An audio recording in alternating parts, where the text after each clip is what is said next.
नमस्कार मित्रांनो, स्वागत आहे तुमचं माझ्या चॅनलमध्ये ज्याचं नाव आहे डाएट अँड फिटनेस मराठी। माझं नाव आहे आकांक्षा जोशी आणि मी एक सर्टिफाईड डायटिशियन आहे। आजच्या व्हिडिओमध्ये मित्रांनो आपण बोलणार आहोत ह्या टॉपिकमध्ये जो खूपच जास्त कॉमन आहे। आजचा टॉपिक आपला आहे की रोजच्या आहारामध्ये कोणते कोणते पदार्थ असले पाहिजेत किंवा तुमचा रोजचा आहार कसा असावा। आता तुम्ही म्हणाल की ह्याच्यामध्ये काय मोठं आहे, म्हणजे रोज आम्ही जे काही खातोय ते काय म्हणजे हेल्दीच खातो, आम्ही घरचंच खातो।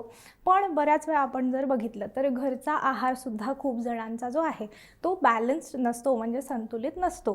खूप सारे पोषक तत्व असतात ज्यांची कमी तुमच्या आहारामध्ये म्हणजे बऱ्याच जणांच्या आहारामध्ये असू शकते।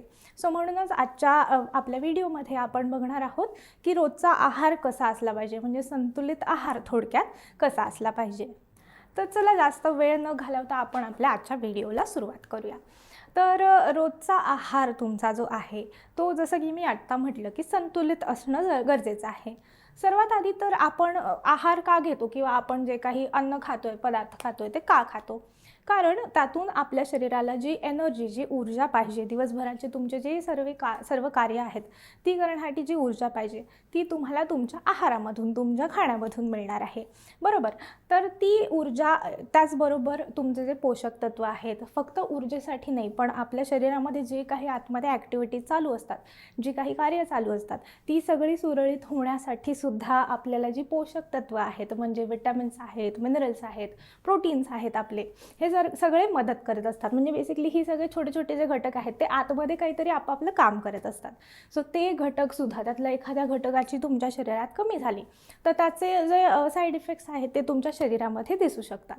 म्हणून हे सगळे घटक, सगळे पोषक तत्वसुद्धा तुमच्या आहारात असणं गरजेचं आहे। तर सर्वात आधी आपण बघूया की संतुलित आहार म्हणजे काय। तर संतुलित आहार म्हणजे तुमचे कार्बोहायड्रेट्स आहेत, प्रोटीन्स आहेत, फॅट्स आहेत, हे सगळं तुम्ही जेव्हा तुमच्या आहारामध्ये घेता आणि त्याचबरोबर जसं की मी आत्ता म्हटलं की विटॅमिन्स आहेत, मिनरल्स आहेत, हे सुद्धा गरजेचे आहेत। सो हे सगळे पोषक तत्व तुम्ही एका प्रॉपर प्रमाणामध्ये जेव्हा तुमच्या आहारात घेता तेव्हा तो आहार तुमचा संतुलित आहार झाला। बऱ्याच वेळा असं होतं की काही जणांना वाटतं की अरे प्रोटीन खूप जास्त गरजेचं आहे आपल्या शरीराला, सो आपण खूप जास्त प्रोटीनच खाऊया आणि कार्बोहायड्रेट्स म्हणजे कर्बोदकं जी आहेत ती आपण नको घेऊया किंवा ती कमी करूया। तर असं काही नाही आहे, योग्य प्रमाण असणं खूप गरजेचं आहे सगळ्या पदार्थांचं। कुठलाही पदार्थ एकदम जास्त खायचा नाही आहे ज्याने तुम्हाला त्याचे सगळे बेनिफिट्स मिळतील, किंवा कुठलाही पदार्थ एकदम कमीसुद्धा खायचा नाही आहे, कारण त्याचे जे छोटे छोटे आपापले रोल्स आहेत, बेनिफिट्स आहेत, जे फायदे आहेत ते तुमच्या शरीराला मिळणार नाही आहेत। सो त्यामुळे कार्बोहायड्रेट, प्रोटीन, फॅट हे आणि त्याचबरोबर विटॅमिन्स आहे, मिनरल्स आहे, हे सगळं तुम्ही योग्य प्रमाणात घेतलं तर तुमचा जो आहार आहे तो संतुलित बनतो। तर कार्बोहायड्रेट, प्रोटीन आणि फॅट जे आपले आहेत ते आपले मॅक्रो न्यूट्रिएंट्स आहेत, म्हणजे असे पोषक तत्व ज्यांची आपल्या शरीराला थोडी जास्त प्रमाणात आवश्यकता आहे, कारण खास करून ते आपल्या शरीराला ऊर्जा देतात। सो त्यावरून मी आता एक कन्सेप्ट तुम्हाला सांगते। माय प्लेट नावाची एक कन्सेप्ट आहे। सो माय प्लेट हा एक सिम्बॉल आहे, मी इथे कुठेतरी तुम्हाला अटॅच करेन, तो तुम्ही पाहू शकता। तर माय प्लेटमध्ये एक प्रमाण दिलेलं आहे, आपले जे फूड ग्रुप्स आहेत, आपले जे खाद्यपदार्थांचे ग्रुप्स आहेत ते कुठल्या प्रमाणात, किती प्रमाणात तुम्हाला घ्यायचे ह्याच्यावरून ही एक कन्सेप्ट बनली आहे। सो त्या प्रमाणात जर तुम्ही ते घेतलं तर तुमचा आहार जो आहे रोजचा तो संतुलित राहायला मदत होईल। तर सर्वात आधी तर मी तुम्हाला असं रेकमेंड करेन की माय प्लेट मी सुद्धा देईन इथे कुठेतरी, किंवा तुम्ही इंटरनेटवर मिळून जाईल तुम्हाला तशीच इमेज। त्याची एक प्रिंटआउट जर तुम्ही घेतली आणि तुमच्या किचनमध्ये लावली, फ्रीजवर असेल किंवा डायनिंग टेबलजवळ असेल, कुठेही तुमच्या नजरेसमोर असली पाहिजे, ते खूप जास्त मदत करतं। इथे जेव्हा तुमच्या डोळ्यासमोर ते राहील की मला ह्या प्रपोर्शनमध्ये माझं रोजचं जेवण घ्यायचं आहे, तेव्हा ते खूप जास्त मदत करतं। सो बेसिकली ते तुम्ही जर घरी कुठेतरी असं पिक्चर ठेवून दिलं किंवा एक डोळ्यासमोर ठेवलं तर तुम्हाला ते रोज एक कुठेतरी लक्षात राहील की मला अशा प्रकारे माझा आहार संतुलित करायचा आहे, मला तसंच घ्यायचं आहे किंवा मला तसंच जेवण बनवायचं आहे। तर माय प्लेटचं आपण जर चित्र बघितलं, ती तुम्ही जर इमेज बघितली तर तुम्हाला लक्षात येईल की तुमचा आहार संतुलित जर तुम्हाला करायचा आहे तर तो कसा करायचा। सर्वात आधी तर फळं जी आहेत, फळांचं प्रमाण तुम्हाला ठेवायचं आहे तुमच्या टोटल प्लेटच्या 20%। टोटल प्लेटच्या, टोटल तुमचा जो काही तुम्ही आहार घेणार आहात, जे काही खाणार त्याच्या 20% फळांचा समावेश असला पाहिजे। त्याच्यानंतर प्रोटीन, प्रोटीन म्हणजे प्रथिनं, जे कुठल्या पदार्थामधून तुम्हाला प्रोटीन मिळेल असे प्रोटीनयुक्त पदार्थ जे आहेत त्याचाही समावेश तुम्ही करायचा आहे 20%. म्हणजे टोटल तुमच्या अन्नाच्या, तुमच्या आहाराच्या 20% तुमचं प्रोटीन असलं पाहिजे. त्यानंतर आपली जी धान्य असतात, जो आपल्या आहाराचा सगळ्यात महत्त्वाचा हिस्सा आहे, कारण तो आपल्याला कार्बोहायड्रेट देतोय, एनर्जी देतोय, ऊर्जा देतोय. सो त्यासाठी आपली जी धान्य आहेत रेग्युलर आपण जी वापरतोय, गहू, तांदूळ, ज्वारी, बाजरी किंवा जे काही तुम्ही धान्य जे कुठलं घेताय मेन, सो ते धान्य असलं पाहिजे 30%. आणि उरलेले 30% जे आहेत ते तुमच्या भाज्या. सो भाज्यांमध्ये वेगवेगळ्या तुम्ही भाज्यांचा समावेश करू शकता. याच्यामध्ये असा समावेश भाज्यांचा तुम्हाला करायचा आहे 30%. सो असं तुमचं पूर्ण एक जे थाळी आहे किंवा माय प्लेट आपण ज्याला म्हणू, ही तुमची इथे एक संतुलित किंवा एक बॅलन्स्ड आहार इथे बनून जातो. आणि त्याचबरोबर 1 वाटी कुठलाही दुधाचा पदार्थ असणं सुद्धा गरजेचं आहे, कारण तो सुद्धा डेअरी प्रोडक्ट आपण ज्याला म्हणतो.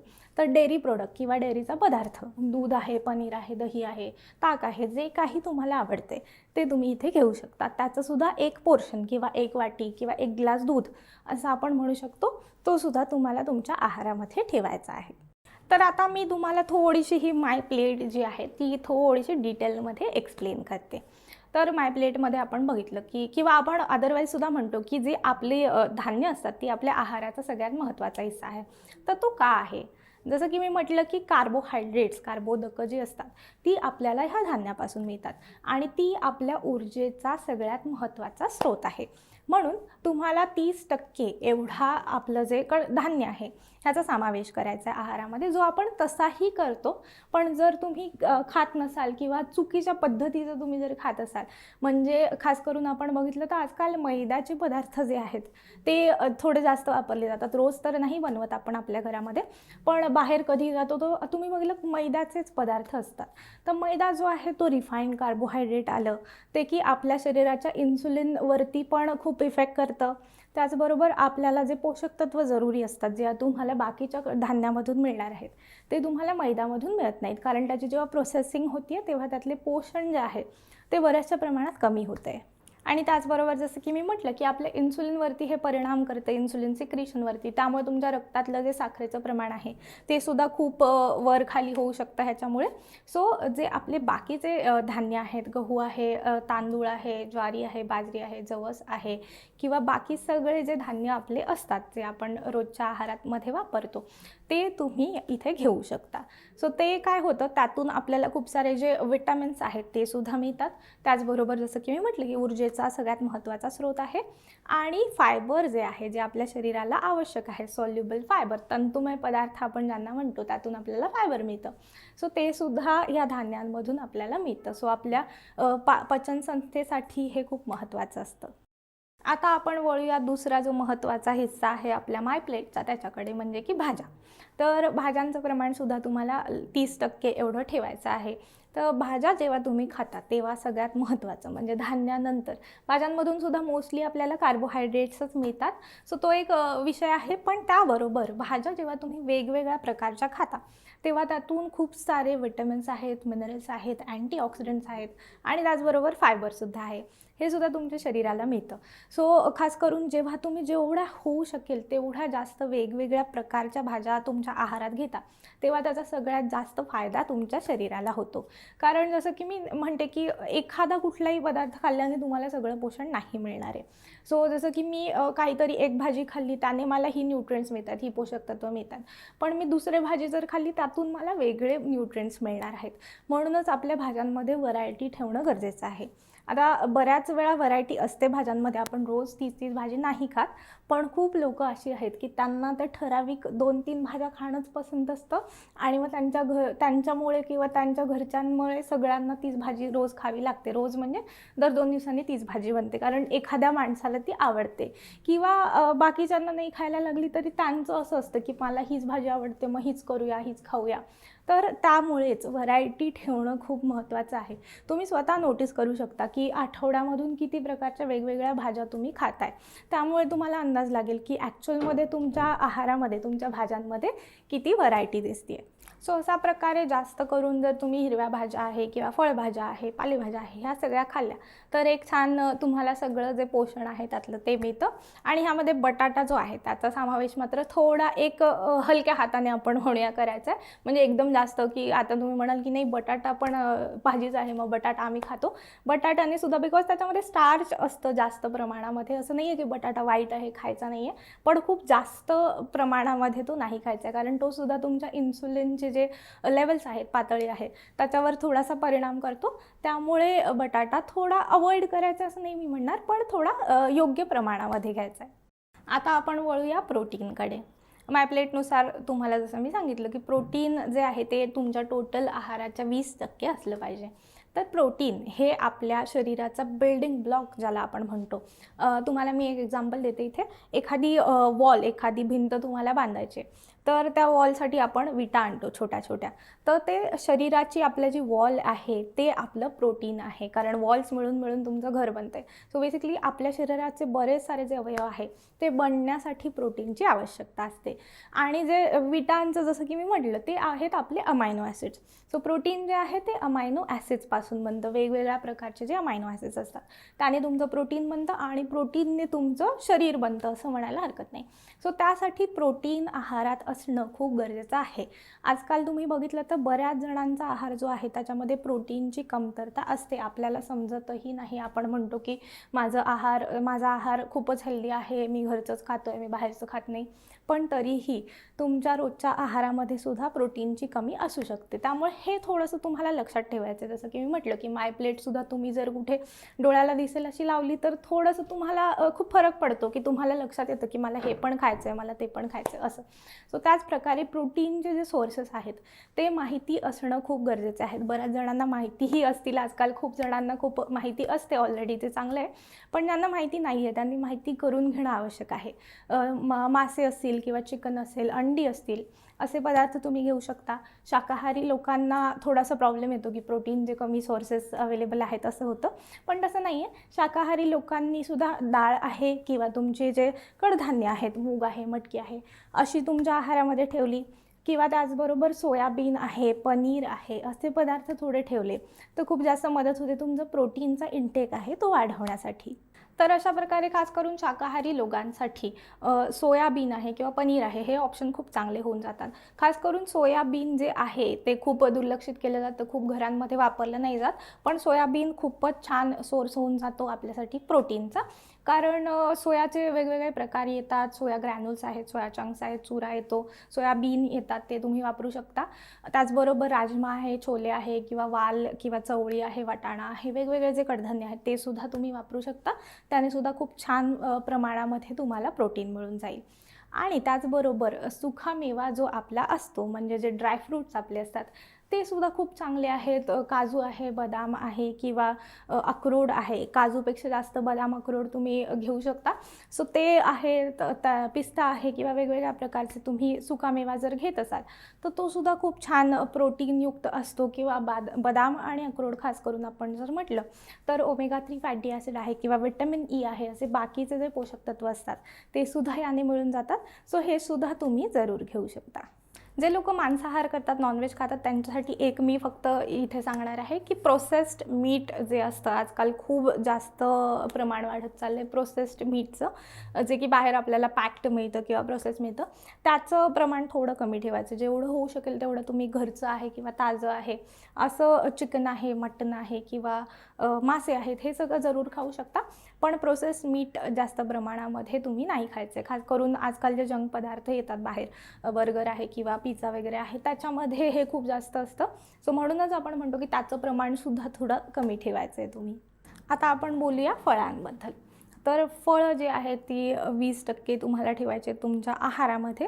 फळं जे आहेत ते तुम्हाला जेवताना वगैरे नाही घ्यायचे. तुमचं जे स्नॅकिंग असतं, म्हणजे तुम्ही मिड मॉर्निंग, दुपारी जेवणाच्या आधीची थोडी भूक लागते किंवा संध्याकाळची भूक लागते, अशा वेळी घेण्यासाठी सगळ्यात उत्तम पर्याय हा होऊन जातो वेगवेगळ्या प्रकारची फळं. सीझनमध्ये जी कुठली फळं आली असतील, जी तुम्हाला खायला आवडतात, जी आली असतील, एकदम ताजी, एकदम फ्रेश मिळत असतील, ती फळं तुम्ही घेऊ शकता. फळं जेव्हा वेगवेगळ्या प्रकारची तुम्ही घेता तेव्हा त्यातून सुद्धा विटॅमिन्स आहेत, मिनरल्स आहेत, अँटीऑक्सिडंट आहे, फायबर आहे, असे खूप सारे पोषक तत्व तुम्हाला मिळून जातात. सो जे काही म्हणजे ॲपल किंवा आपला सफरचंद आहे, संत्रा आहे, मोसंबी आहे, बेरीज जेव्हा येतात, स्ट्रॉबेरी आहे किंवा ब्लूबेरी वगैरे जेव्हा येते मार्केटमध्ये, ती तुम्ही घेऊ शकता. डाळिंब घेऊ शकता किंवा जे काही तुम्हाला आवडते, अननस आहे, पपई आहे, जे तुम्हाला आवडते ते तुम्ही जरूर घेऊ शकता. फक्त एक मला इथे सांगायचं की ज्यांना डायबिटीस आहे किंवा ज्यांना एक स्पेसिफिक फळं वगैरे खाण्यापासून रेस्ट्रिक्शन आहे, खाऊ नका असं सांगितलं आहे, पथ्य दिलं आहे, त्यांनी मात्र सगळी फळं नाही खायची. त्यांना जी सांगितली आहेत तेवढीच फळं खायची आहेत. आपण डिटेलमध्ये नंतर प्रत्येक मेडिकल कंप्लेंटनुसार सुद्धा बघणार आहोत आहाराबद्दल. सो तेव्हा मी सांगेन, पण आजचं जे आपलं डाएट आहे ते एका हेल्दी नॉर्मल व्यक्तीसाठी आहे. सो त्यांनी कुठल्याही प्रकारची फळं किंवा जे काय आहे, भाज्या आहे, प्रोटीन आहे, ते सगळं घेतलं तरी चालेल. आता आपण येऊया दूध किंवा दुधाचे पदार्थ, जे मी सांगितलं डेअरी प्रोडक्ट, त्यांच्याकडे. सो जसं माय प्लेट आपली पूर्ण झाली, तुम्ही जे काही आहे तुमच्या आहारामध्ये घेतलं, प्रोटीन, फळं, भाज्या, कडधान्य किंवा तुमचे रेग्युलर धान्य सगळी झाली. त्यानंतर जसं की मी सांगितलं की एक पोर्शन तुमचा दूध किंवा दुधाच्या पदार्थाचा असेल. यामध्ये दही आहे, पनीर आहे, हे तुम्ही घेऊ शकता, ताक घेऊ शकता किंवा दुधाचे पदार्थ म्हणजे एकदम जे आपलं घी किंवा जे आपलं तूप असतं ते नाही घ्यायचं आहे, ते सुद्धा हेल्दी असतं, ते सुद्धा तुम्ही घेऊ शकता. पण इथे ते थोडं नाही येत, 1 स्पून वगैरे चालतं. पण जे आपलं बाकीचे दुधाचे पदार्थ आहेत, दुधाचा 1 ग्लास तुम्ही दिवसभरातून 1 ग्लास जरी दूध घेतलं तरी ह्यातून काय होतं, आपल्या शरीराला जे आवश्यक आहेत विटॅमिन्स आहेत किंवा कॅल्शियम आहे, प्रोटीन आहे, विटॅमिन डी आहे, B12 आहे, हे सगळं ह्यातून मिळतं आहे. आणि म्हणूनच तो दुधाचा 1 ग्लास किंवा 1 पोर्शन जो आहे तो इथे खूप जास्त महत्त्वाचा आहे. कारण तेवढा जरी तुम्ही घेतला तरी खूप सारे जे पोषक तत्व आहेत ते त्याच्यामध्ये तुमचे कवर होऊन जातात. तर ही झाली आपली माय प्लेट. जे जर तुम्ही अशा प्रकारे तुमचा आहार रोजचा घेतला तर तो बॅलन्स्ड किंवा संतुलित राहायला खूप मदत होईल. त्याचबरोबर एक प्रश्न खूप कॉमनली येतो की आपली जे तेल असतं ते कुठलं वापरायचं किंवा तेल किती प्रमाणात वापरायचं, एकदम जास्त नाही वापरायचं. बरेच जण ऑलिव्ह ऑइलला वगैरे स्विच करतात की आपली तेल जे आहेत रेग्युलर ती जास्त हेल्दी नाही आहे, सो ऑलिव्ह ऑइलमध्ये आपलं खाणं वगैरे बनवणं चालू करतात. असं नाही आहे की ऑलिव्ह ऑइल वाईट आहे, त्याचेही बेनिफिट्स आहेत आपल्या शरीराला. पण आपण जी रोजची जी तेलं वापरतोय, शेंगदाण्याचं तेल असेल, सूर्यफुलाचं तेल असेल, सोयाबीनचं तेल असेल, हे सगळे तुम्ही जे तेल वापरताय तीसुद्धा आपल्या शरीराला गरजेची असतात, पण ती योग्य प्रमाणात. चांगलं एक म्युफा प्युफाचं कॉम्बिनेशन ह्याच्यामध्ये मिळून जातं. आणि जसं की म्हणतात की तेलाचा प्रकार जो आहे तो तुम्ही दर 3 महिन्यांनी बदलला तर खूप चांगला असतो. म्हणजे 3 महिने तुम्ही शेंगदाण्याचं तेल वापरले तर पुढचे 3 महिने तुम्ही सूर्यफुलाचं किंवा सोयाबीनचं तेल वापरू शकता, असं सुद्धा तुम्ही करू शकता. आणि त्याचबरोबर ट्रान्स फॅट आहे किंवा सॅच्युरेटेड फॅट आहे, ह्याच्यापासून मात्र तुम्ही दूर राहायचे. त्यामध्ये डालड्यासारखे पदार्थ आहेत किंवा हायड्रोजनेटेड तेल आपण ज्याला म्हणतो, हे सारे पदार्थ नक्कीच तुम्ही घ्यायचे नाही आहेत, कारण ते आपल्या शरीरावरती काही खास एवढा चांगला परिणाम नाही करत, थोडे वाईट परिणाम होतात त्यांचे. सो एकदम जास्त प्रमाणात हे सगळं तेल आहे त्यांचा वापर नाही करायचा आहे. आता आपण बोलूया पाण्याबद्दल. तर तुमचा आहार तर झाला, त्याचबरोबर तुमचं पाणी किंवा वॉटर इंटेक जो आहे तो सुद्धा खूप महत्त्वाचा आहे. पाण्याच्या जागी आजकाल खूप जणं म्हणजे तहान लागली की काहीतरी कोल्ड्रिंक प्यायलं किंवा आजकाल फ्रीजमध्ये पण असतं खूप जणांचं, असं कोल्ड्रिंक प्यायलं किंवा सोडा प्यायला, काहीतरी असं पिलं जातं. सो त्याच्या जागी पाणी आपलं जे रेग्युलर आहे ते पिणं खूप गरजेचं आहे. कारण असं नाही आहे, ते सुद्धा लिक्विडच आहे, पण त्याच्यामध्ये जे काही प्रिझर्वेटिव्ह आहेत, साखरेचं प्रमाण आहे, हे सगळं जास्त असतं. सो पाणी आपलं गरजेचं आहे.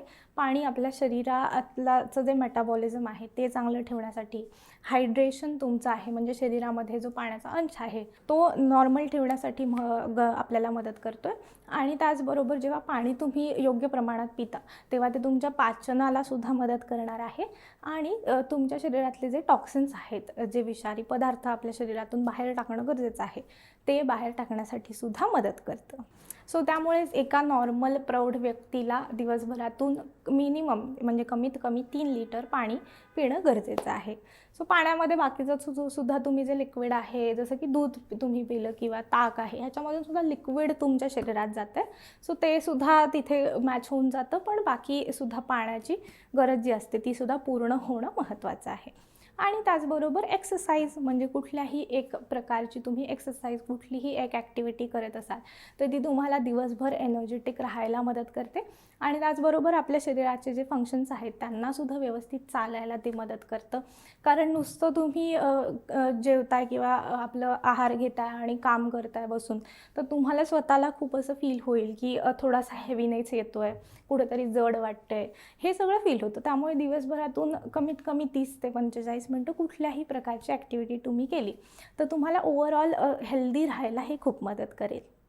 तर आजच्या व्हिडिओमध्ये फक्त एवढंच मित्रांनो. जर तुम्हाला हा व्हिडिओ आवडला असेल तर व्हिडिओला लाईक करायला विसरू नका, चॅनलला सबस्क्राईब करायला विसरू नका आणि तुमच्या फ्रेंड्सबरोबर तुमच्या फॅमिलीबरोबर हा व्हिडिओ शेअरसुद्धा नक्की करा. आपण भेटूया पुढच्या व्हिडिओमध्ये. तोपर्यंत गुड बाय.